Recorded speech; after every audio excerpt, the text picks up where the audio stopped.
thank you for the introduction, and thank you, Emila, for the invitation. And um, I've titled my talk, which will admittedly be somewhat improvised as it's in process.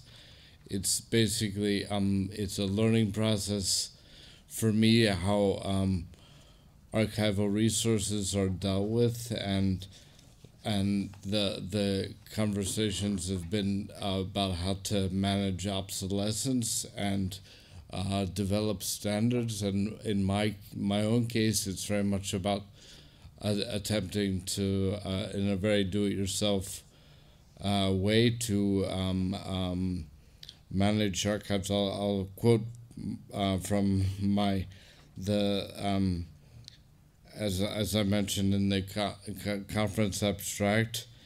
In my artistic practice, I look back as a way to look forward, and vice versa. Archives are good places for such mental somersaults. And these are I did somewhat a list of the different archival resources I have worked with and extracted material from or information from, and that increasingly has been more on a maybe textual side, or the side of using text and dissecting different aspects of the materiality, and that's become increasingly important. And this is I won't read the list, you can read it, it's there. And the last three are important because I've worked very extensively with the Virtual Cabinet in Braunschweig, Germany, where I was asked to teach, and I got very much into the processes of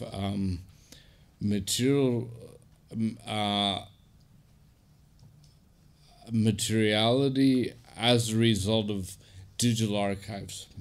And one of the most interesting archival resources I've in Lausanne in Switzerland, the CIRA, which is the Anarchist Archive, but it's so much about it was so densely full of small gestures which had some kind of intent or impact, or and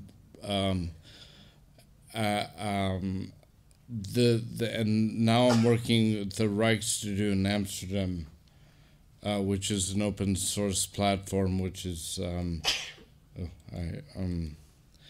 and this is in Braunschweig, Germany. It's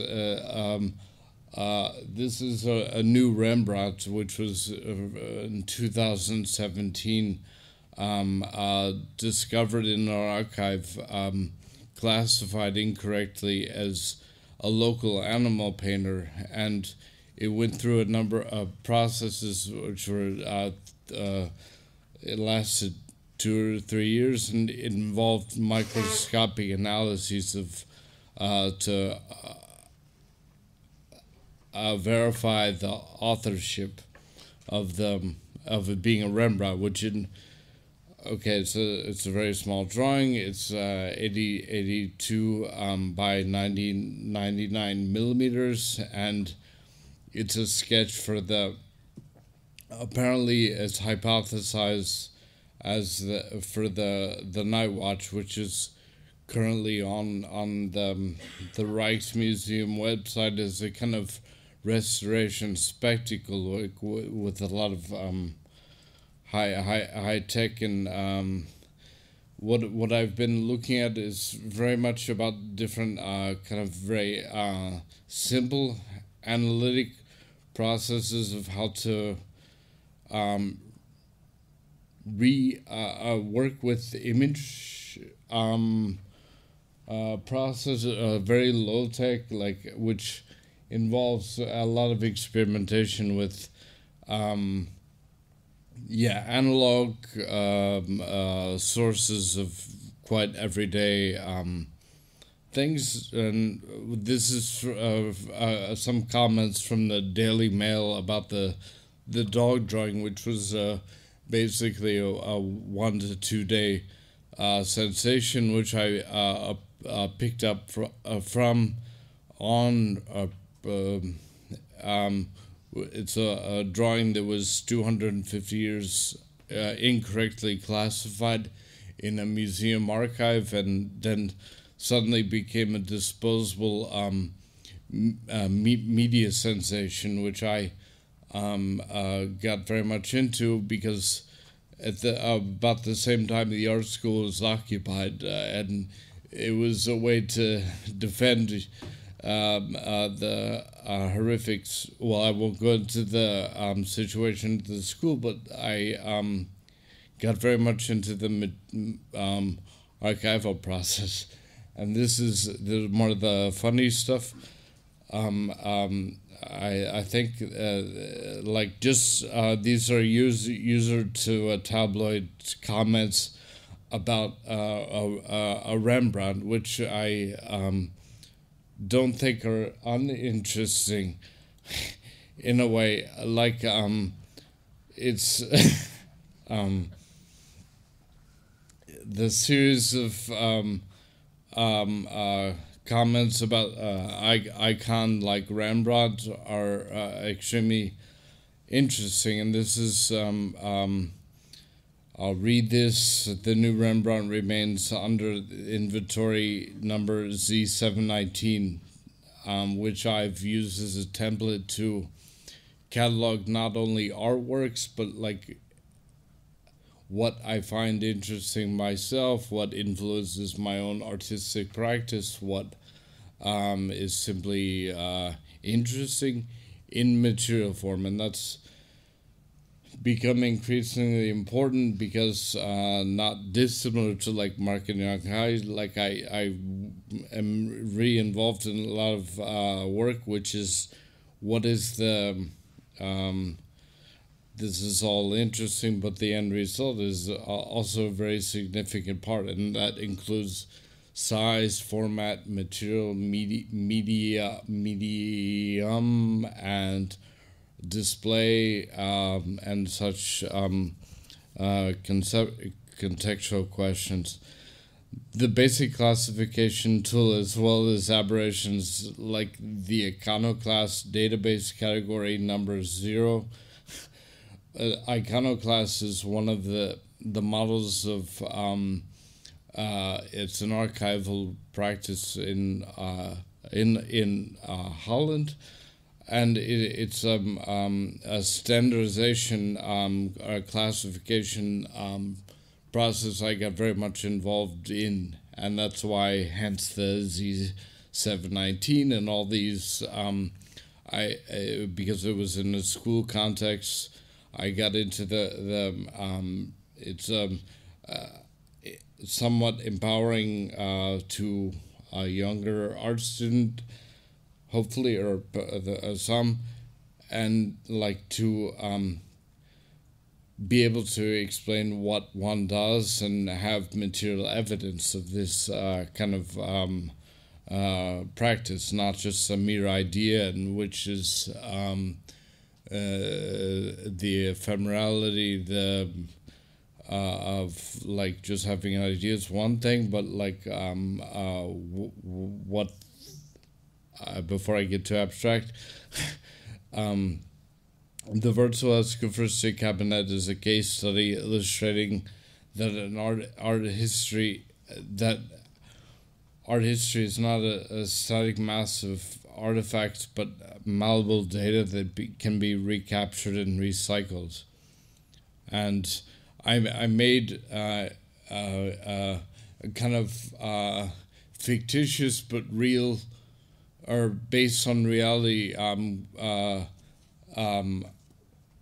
visual identity for the this Rembrandt, which is okay, these are very familiar, like BBC, Absolute Vodka, UBS and Icon, Sony and so on, Casio, and it's supposed to.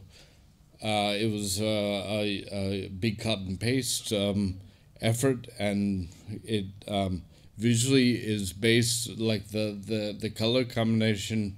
A neuroscientist proposed only in 2004 that Rembrandt is stereo blind, but that was again like similar to the discovery of the dog drawing that Dr. Turing found or identified as the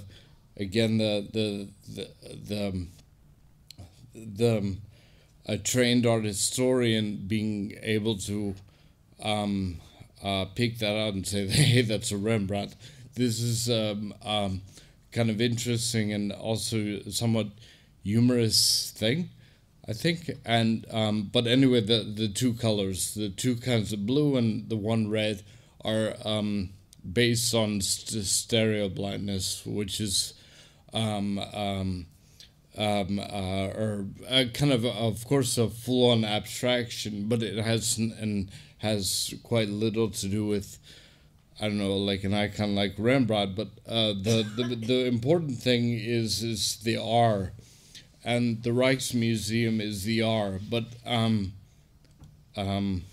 this is an optical character recognition kind of very everyday software, which generated a new typeface, typography, which I've been using as a kind of and to develop something. It's the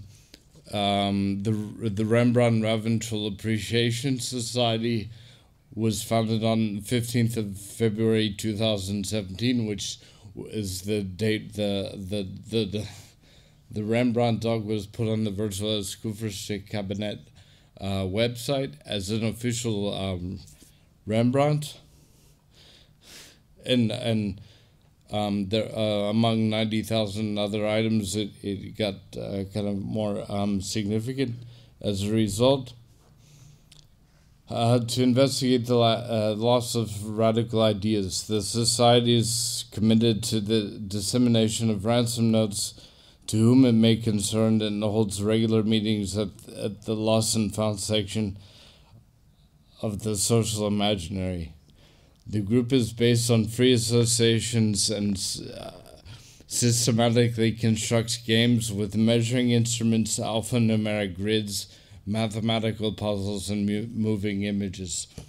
And it's a reference directly to something. It's again the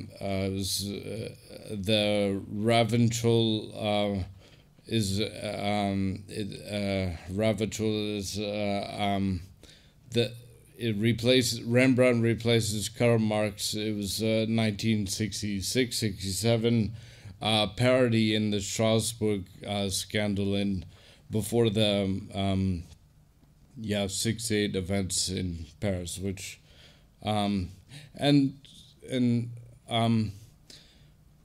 and we like there was a kind of long-lived Rembrandt exhibition that the Rijksmuseum were hosting, and the offer that I proposed was rejected, and it was I at first was like, whatever, but I got very much into this. It's called the Reich Studio, which is an open source platform which has a massive artifacts which are showing cultural and historical or industrial significance, and I've tried to find a way into like different typeface how to negotiate in a way like this, in a somewhat creative way, like this with their archive themselves. The Strasbourg scandal was about recycling the infrastructure of the school. I mean, this is a full-on like side event. There was no intent. It was simply a model. But this is from Laszlo Molina. This is something the in 1947 analyzed typefaces or typography, and this is very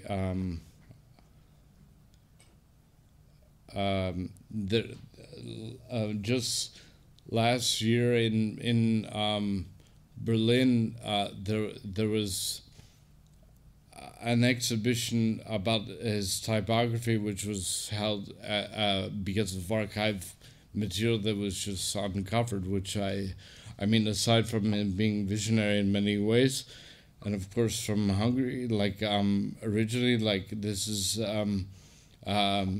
quite relevant today, I think. And the same is okay. The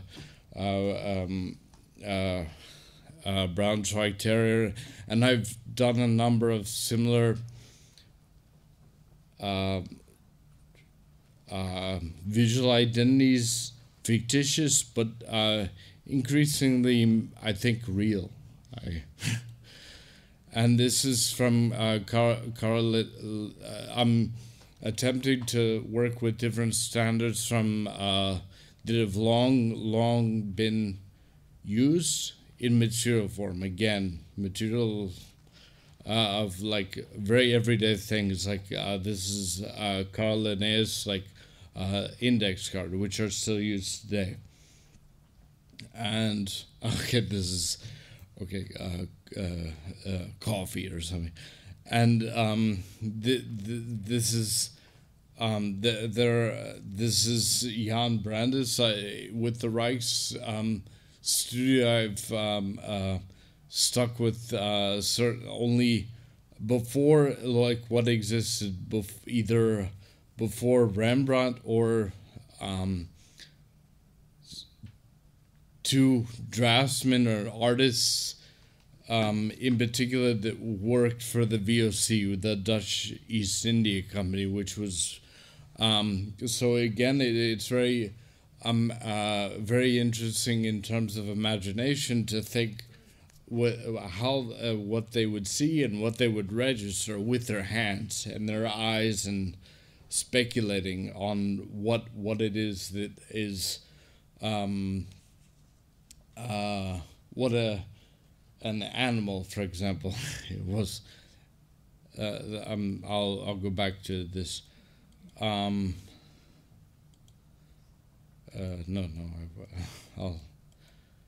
sorry.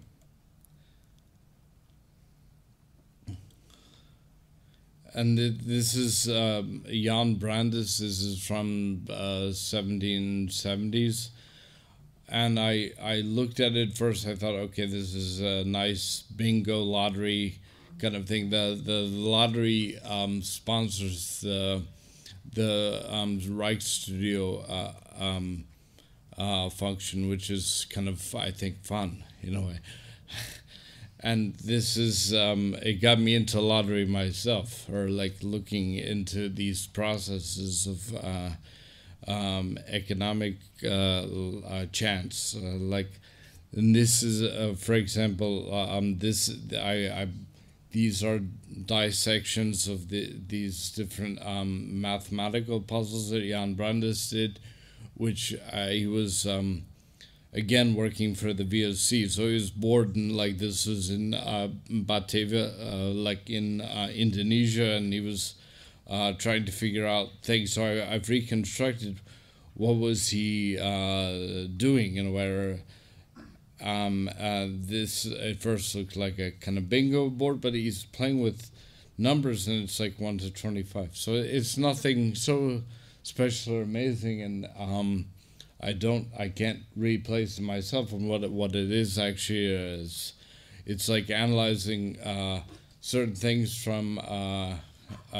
It causes me personally to look closer at very everyday, banal things from a new perspective, and I think that's very important. And I've been spending a lot of time in casinos and looking at the in roulette tables, like the something like not just the wheel and like this is all interesting, but like the physical layout of these. There it's for hundreds of years it's been exactly the same thing, and I like this kind of oh, it's upside down. Sorry. um, it's well, I won't go into, but again, back to I still like these very like these are the telephone paintings from Lazo Molinage from 1923, I think, and it was these were apparently, I mean, or speculated, they called and just said it's painted on this grid, this is the way they turned out or could be produced, and they were made that way. And this is from 1600 in these are tulips, and I'm sure you know about tulip mania in Holland, like in the early 1600s. Tulips were, before Rembrandt's time, were very. Rembrandt didn't get into tulip painting, and to give him credit, yeah, a very good artist. And it's like, I mean, I see Rembrandt as a kind of data set of information about mythology or iconography. It's like he the one publication I've gotten very much into it. It's a book from 1986, and it's called Corpus Rembrandt. And I've gotten very much into the anatomy lesson of Dr. Tulp, which is painted in 1632, which was before he spelled his name Brandt, which with the D. And that change, I mean, if you dissect his name, Brand is like, I think, a quite interesting perspective, because he was a visionary in some kind of ways about branding, or, I mean, that's maybe stupid. Okay, but, and this is one of the few things one of the few souvenirs that the Rijksmuseum was selling, which I found of interest. It's I looked into how one goes about making or producing tiles, which are, it's a very interesting substance, because again, from VOC, it's something which was originally Chinese produced, but became popular in Holland, and then they stopped with China because there was a war. So it's like it's actually a Chinese I won't try and play a historian, but I contacted about the production of these items, which was quite fun. I asked if it's possible to make it in black and white, and he said, "Yeah, we work with color," which I thought was really absolutely brilliant in a way. That's this is color, okay. Oh well, or that's color, and these are drawings from which I like very much from his also similar to Jan Brandes is explorer, and the Rijksmuseum has done very interesting research on the taxonomy of these various animals, like what kind of scientific names these creatures are given, and he did drawings and handwritten descriptions, which are, I think, really for me, like really fascinating and super interesting. And what I'm looking for is how these artifacts relate to today. And he would write the exact date. He was very meticulous with his note keeping, like write the day by, okay, it was cloudy and raining today, but it was like 12 degrees, and he like, and we saw an elephant today. So it's kind of fun to read about in these documents, which are in part in Amsterdam, but also in the archive in South Africa, where he was in a VOC employee. And this is one thing sorry, I'm going back way before Rema. It's 1610. This is a goose, which he had a way of systematizing or standardizing his various taxonomy, which was I think very aesthetic and very modern in a way. Like he went from whatever capacity or capability he could see demise as a talent artist, well, draftsman, whatever. I mean, this is nice. He didn't know the word in Dutch for what a goose is. I thought this was particularly funny because not only because of the goose game, but yeah. And this is jumping back to Robert Jacob Gordon, and this is the goose. This is fun to look at because it's 16 Rheinische Fuße, which is like 16.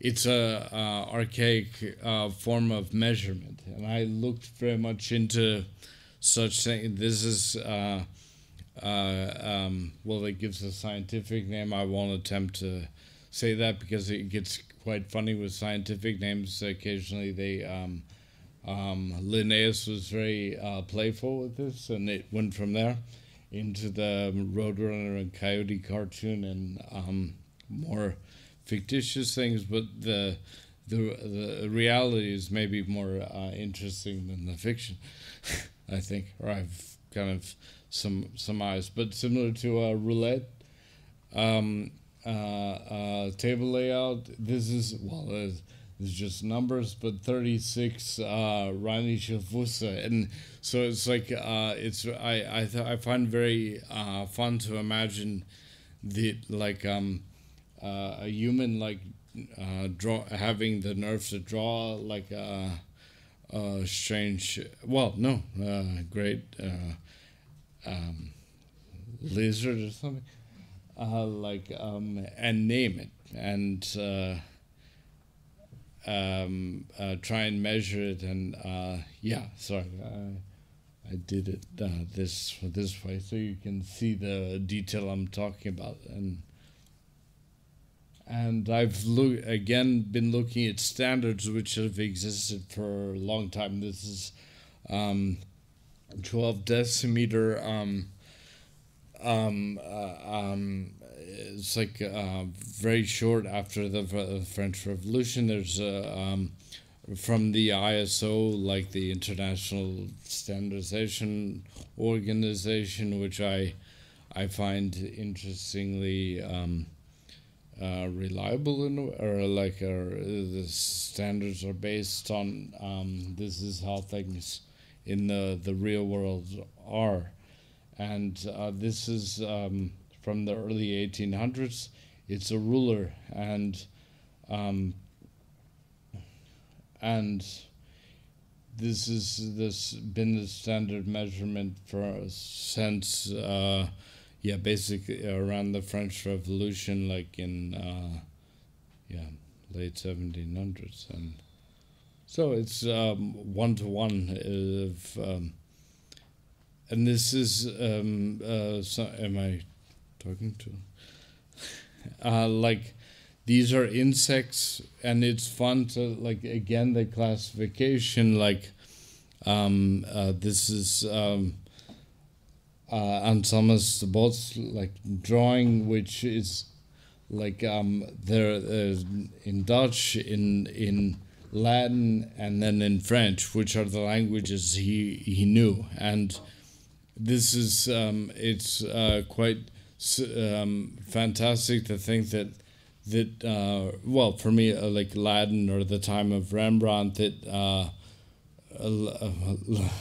Latin was the lingua franca of the world, and the quite cool thing with the rights to do this online platform is one can do whatever one wants with these different artifacts, which is kind of exciting. And this is I'll put the cursor. This is gnats, and yeah, there are a lot of insects, and it's a tulip again, and this is stone marten, and I'll finish on this one. Like just a few years ago, this is from 1596. I'm not trying to pressure. It's like just fascinating, like a stone marten, like which I didn't know. In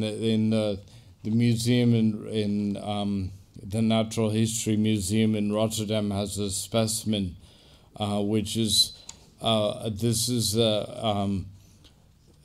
stone marten that was electrocuted in CERN, like in near Geneva, like because he interrupted the electricity flow of that's Thank you for the artistic aspect for an archive. Thank you.